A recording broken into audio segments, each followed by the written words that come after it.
And a good howdy do to everybody tonight. I'd like to say a special thank you to everybody coming in. And let's see who we got joining us this afternoon. All righty. Here we go.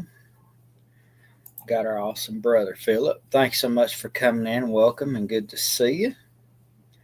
Awesome sister Janet Nolan. It's good to see you. Thanks so much for coming in.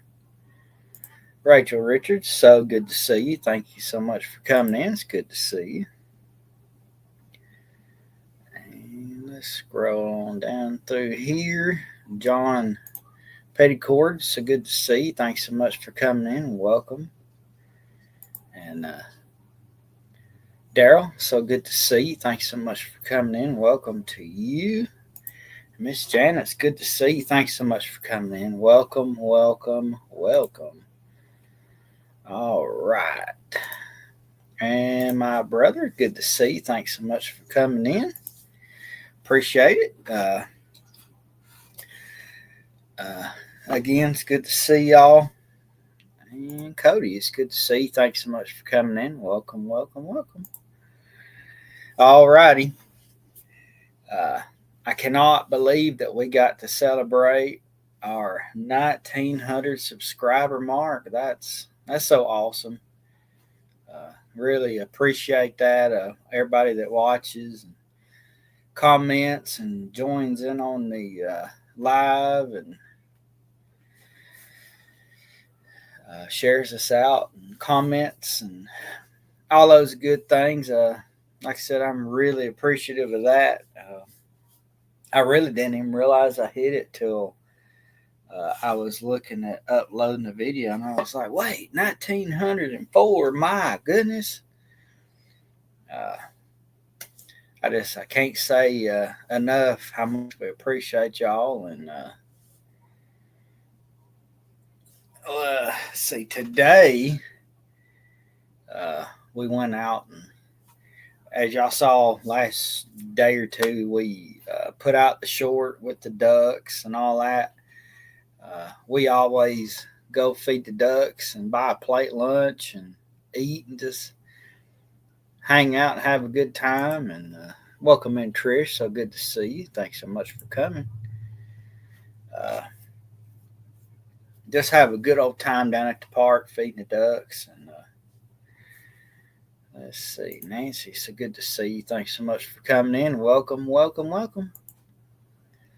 But today we were down there, and same old thing, plate lunch, feeding the ducks. But this time we had a whole bunch of crows that were just down from us, so I was able to get them and the ducks. So at some point I'll put the short up, and I've been kind of trying to post shorts a little bit more.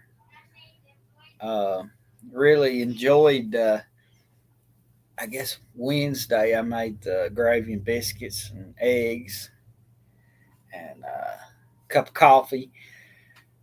Posted that. You don't get more Appalachian than that. And then that good old sorghum syrup and them homemade biscuits, man, you can't beat that. And I threw that in there. And I don't cook breakfast but 2 days a week because I'm not here to cook them most of the time. But I do Wednesdays and Thursdays cook breakfast, and thought I'd throw that and share that out there. And let's see, we got to film a new style video that I've never filmed on this channel before. I went to a location.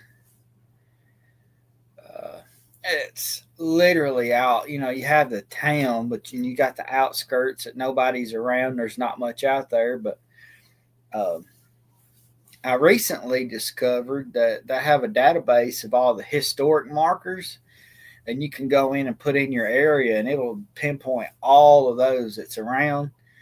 And I found one. I knew about one marker, then I found another one, and I had no idea that what the what was on the marker had ever taken place there. So that'll be its own video. We go out there on site and film the area a little bit and talk about that history of that little area and read the signs. And let's see what am I missing here? Haven't heard back from Jared. We'll try another way.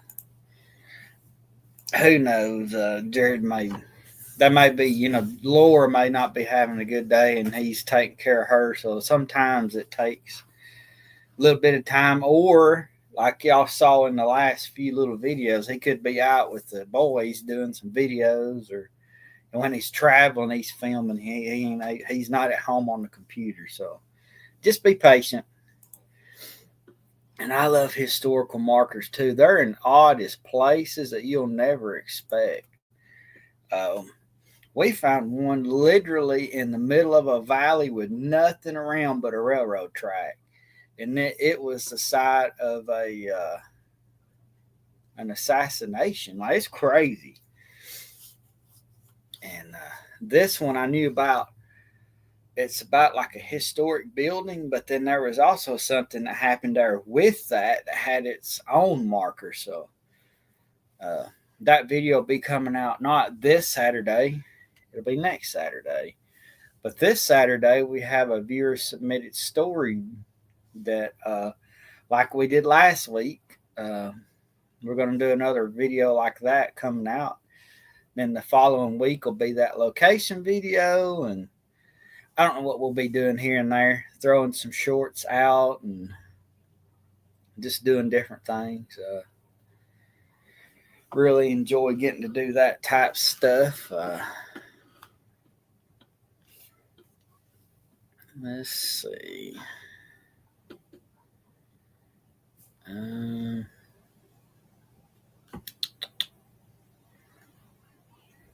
Oh, that tree trimming video. That was the coolest thing I've ever seen.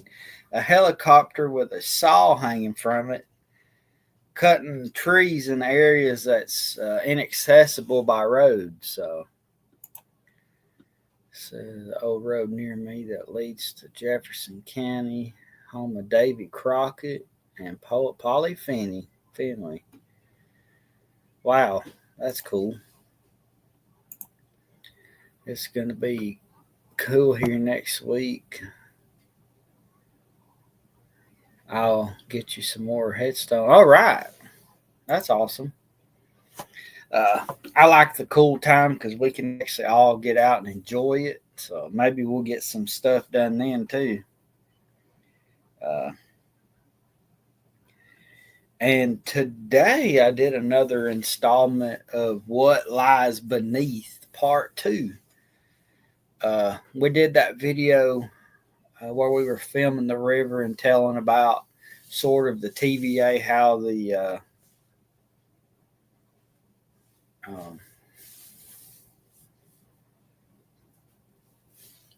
how the homes and stuff that still lie under that water. And this last video, we went out on location to a hydroelectric dam and filmed that and made that short. And then I'm gonna try to do a few parts to that. And welcome into Face the Ace. Good to see you. Thanks so much for coming in. So yeah, it's been a scorcher, but hopefully there's the end of that's coming pretty quick. I was doing a little bit of wrenching Wednesday. I got up and got Dad's bush hog running and trying to use it to cut, where the plants had died, and I was trying to bush hog those things down, but that thing is so old and it's sat there so long that the drive wouldn't work in it. So I was just manually pushing it, and then the carburetor started leaking. So I'm going to have it put in the shop and worked on. And I'll probably, unfortunately, have to cut a lot of that down by hand and then mow it over with the lawnmower, I guess. But we'll get there with that. And let's see. Like I said, I'll be putting another um, video that we a little short about the ducks and the crows sometime. I don't know when, but that'll be coming. And I figure because in recent lives, we've had people kind of interested in medicinal herbs. So I thought I would throw in one, just a quick little uh, medicinal herb, tell about it and its uses, yada yada, on here. And then, of course, a couple of stories. So uh, we'll do that. Maybe try to throw one of those in our live streams. The garden, I need to, man, it rains so much that every time it dries up where I can get in it, that it rains again. So I got more grass than I do anything. But been enjoying the okra out of it and the green beans, and it's time to pull the October beans. Corn's gone. We got those watermelons that I've shared with you guys, and cantaloupes are next. They're full. They're just not. They're not ripe yet. They're a little behind the watermelons, but maybe I'll do an update video once I can get back out there in that garden and get it back under control. Seems like during the July and August, it just goes, and there ain't no keeping up with it. So, but we'll get it whipped back in control, and sometime here we're going to plant some uh,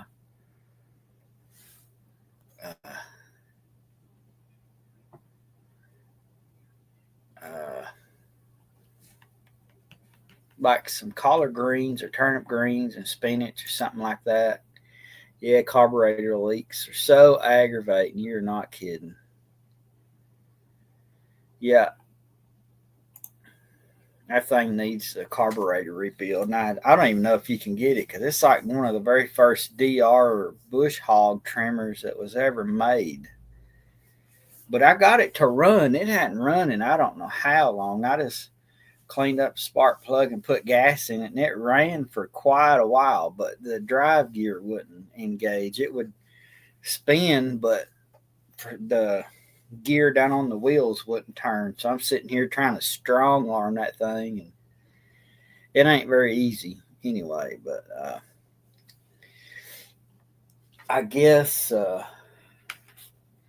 get in today's medicinal herb, and the reason why I kind of got into this is because it's actually time to pull dandelion roots because they're nice and big.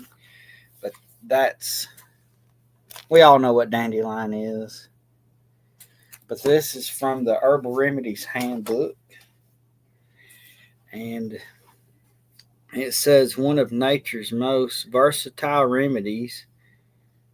Uh, Dandelion is both nutrition as a salad and detoxifying remedy for the liver and kidneys. Loved by herbalists for its gentle cleansing effect, dandelion roots finds use in toxic states of all kinds, including chronic skin disorders and recurrent infections. The medicinal uses, the parts used are the roots and the leaves. The actions is bitter tonic, diuretic, liver cleanser, and mild laxative.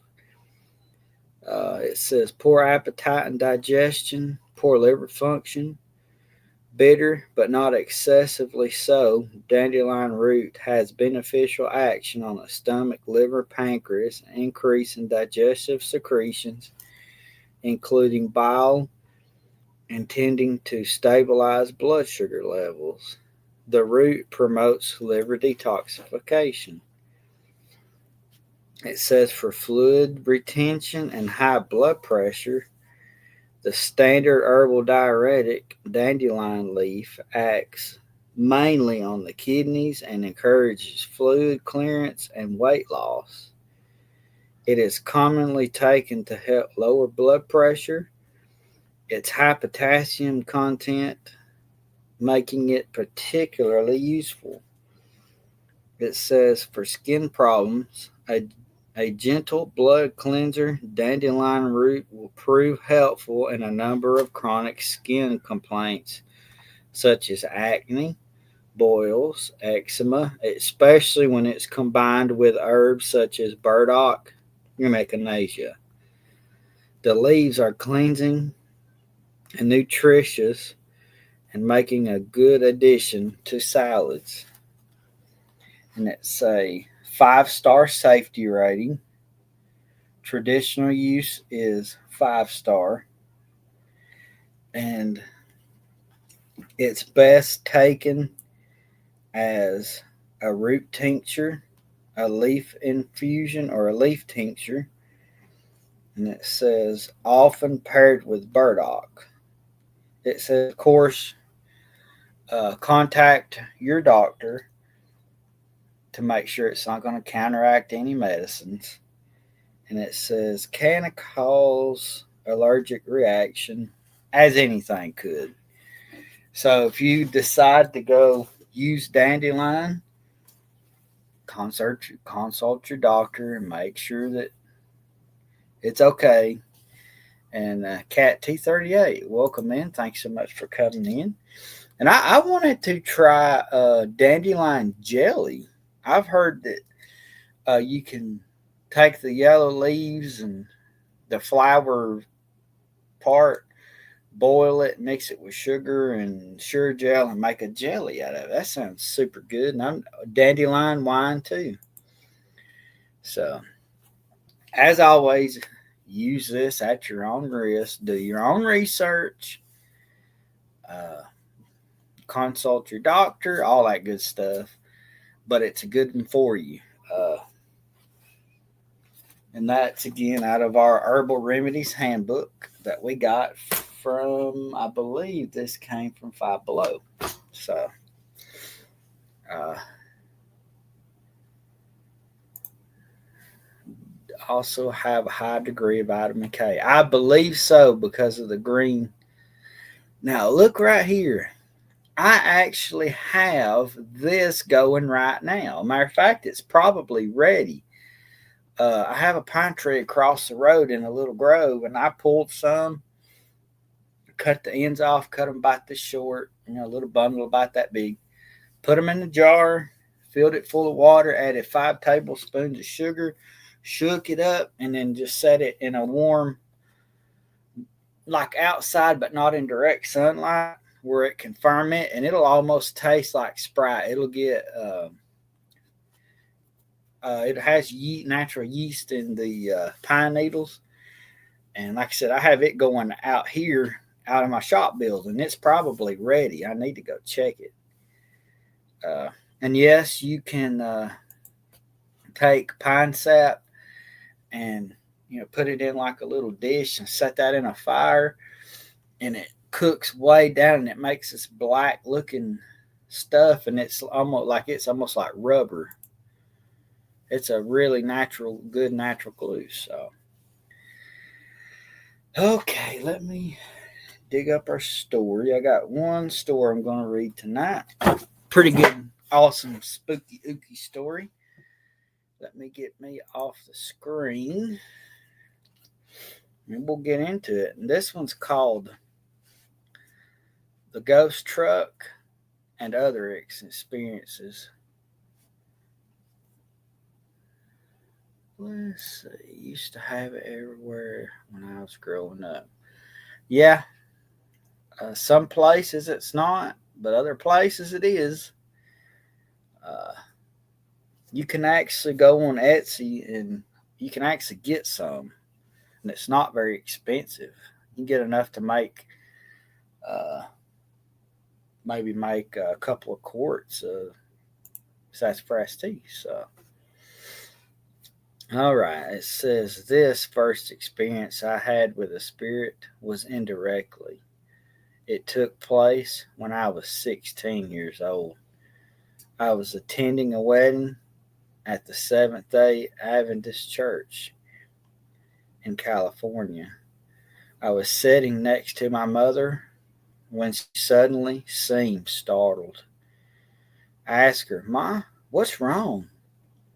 She said she had just seen her mother, who lived in Florida, standing next to her and was sure she had died.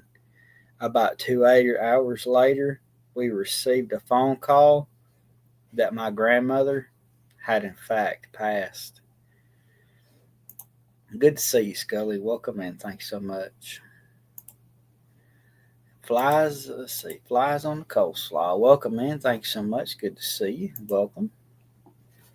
It says about 10 years later, a good friend of mine committed, you know what, in Toronto. I was having, I was living in Napa County at the time, the night she died. I woke to her I woke to see her standing beside my bed with blood on her wrist. She said, "I'm so sorry," and then slowly faded away. About 2 years later, I was going to night school. My wife and I lived in a small house with a living room, a kitchen, a bedroom, and one bath. On the east side, in a larger room we called the studio, where we kept everything. We didn't go somewhere else on the south side. Let's see. There is a short flight of 4 stairs up to the studio and a small landing at the top.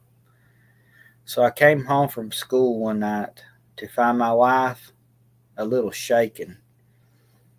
She said she had seen a younger Spanish looking woman with light skin and long black hair in a red dress come out of the studio, stand on the landing, look at her, and say, "Tell them, please tell them." She didn't say what she wanted told or who. I went to the studio, which there was only one door and no way in from the outside except through a window. All the windows were closed and the screens in place as it was winter. There was a place about 4 feet by 5 feet in diameter in front of one of the windows that felt like ice to me, although the rest of the room was cool, but that one in particular was like ice. We talked about it, and I asked the local police if there were any records to do with someone who might have died out there sometime in the past. He did some research and told me that there were rumors in old in some old files, but nothing definite. About a week later, my wife saw the ghost again, and again she stood on the top of the stairs and said, "Tell them, please tell them," and then faded away. I personally did not see her, but my wife saw her again. When I stayed in that night, when I stayed in that house another year, and that place in the southeast corner of the studio was also like ice, even in the midsummer with 100-degree temperatures. I lived in the Sierra foothills about 10 miles east of Lincoln, California at the time. Of a steep driveway. Each morning I would go to work. I stop at the bottom of the driveway and lock the gate because I can see down the road about 300 yards until it turns behind the hill. One morning, This summer, I saw a white Dodge 1-ton pickup truck coming up the road with its lights on. As I got out to lock the gate, maybe 200 yards away, it was light, although the sun wasn't over the hill yet. This wasn't unusual. Since I'm in ranch country and pickups go up and down the road all the time, when I turned around expecting the truck to just about be where I was, it had disappeared. There are two other driveways in between where I first saw it and mine, but I can see both from my gate, and it wasn't on either. It was just gone. About 3 weeks later, my now pregnant cow in trouble with a calf that couldn't birth. The calf was stuck and I couldn't pull it, so we called the vet. My girlfriend and I drove down to the gate to wave down the vet so she wouldn't miss the drive in the park in the dark. After a while, we saw her truck coming up the road about another 50 yards behind. I waved her down. She turned into the driveway, and the truck behind her just vanished. My girlfriend saw it as well. We call it the ghost truck.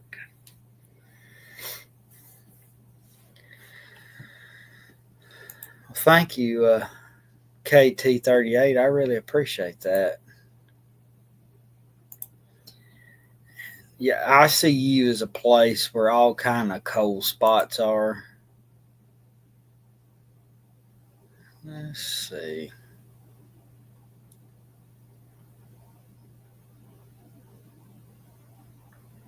Let's see.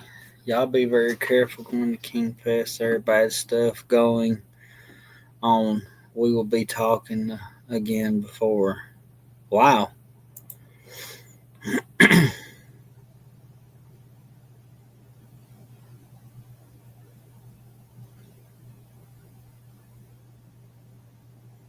Let's see. That's terrible. But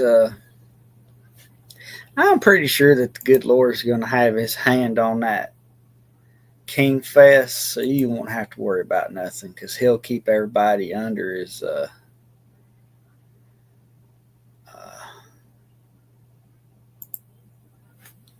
his protection because that's how he is. He keeps us all under his wing. I think tonight I'm just going to read one story, but I enjoyed getting to talk to y'all tonight and see y'all and hang out, have a good time, and talk about good old uses of dandelions and that super duper creepy story. It sounded to me like that person had some sort of touch of the sight, is what Appalachian people call it. They could see things that most people can't. Appreciate that. Yeah, hit that old like button and share it out. These mountains have some mighty strange things. Some of the creepiest monsters, that unexplained stories, unexplained things go on that there's just no scientific explanation of what it is. Strange people from way back in the hollers and hills that hadn't seen civilization in years, and when people come around, they seem like they're wild. That's just, Appalachia is one of the most mysterious places to me there are. But got some of the best cooking and some of the best people. And of course, we got bad things like the rest of the world do. But yeah, I've heard that too. Call it the fire. But a lot of people, they're really conscious about sharing their story because people will make fun of them or say that they're touched, as Appalachian folks say. But here we love to hear your stories, and we believe them. There's no reason not to, because when somebody sits there, and you can tell when somebody's telling a fib because they're searching for the words, and you can just tell by the way they act and the way they sound. And but I appreciate the alligator horse sharing his stories. And Miss Betty Feliciano is the one who shared Saturday. The story I'm putting out Saturday is from her family, and it's a pretty jaw dropping tale of something that happened to her when she was just but a little girl. And that'll be coming out, like I said, Saturday. Got to do just a little bit more editing, but it's done. And then, like I said, next Saturday is going to be that on location video. And I don't know if I can come up with some shorts or something. I don't know. I'm trying to do more shorts and stuff where I can kind of build up the channel, get more for people to watch. And Fort Jan. That's funny. Well, speaking of the devil herself, she comes in. Hello, Betty. It's good to see you. Welcome, welcome, welcome. I was just telling them that the story that you sent me, that video is going to be coming out Saturday. So my internet is all wonky. Of course, it happens when the story's getting good. Well, I appreciate you coming in. Maybe next week I'll do a couple of stories. I just wanted to throw in this little bit tonight, and that was a pretty good story there. If you guys have any stories that you want to share, maybe to be read live or video, down there on the bottom is the email. You can send it there, and I'm going to try to work on maybe getting a P.O. box in case someone would rather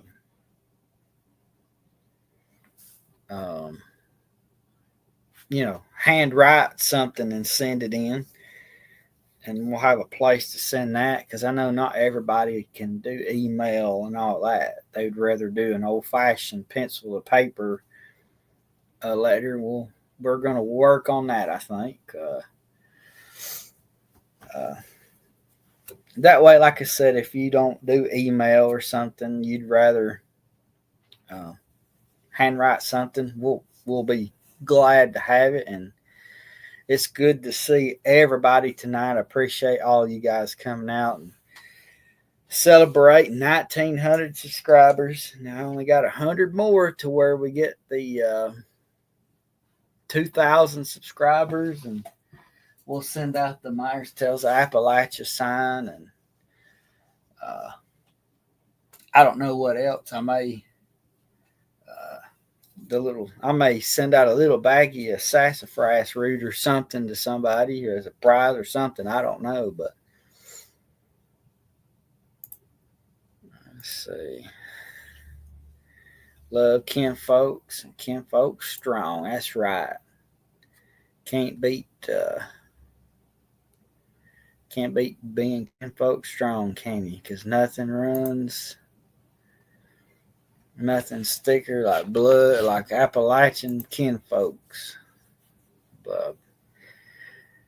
Kinfolk blood's thicker than water. We always have each other's back, and always pray for each other, and share stories, and just have a good old time. So I guess until next Thursday night, I'll see y'all later, folks. Appreciate y'all coming.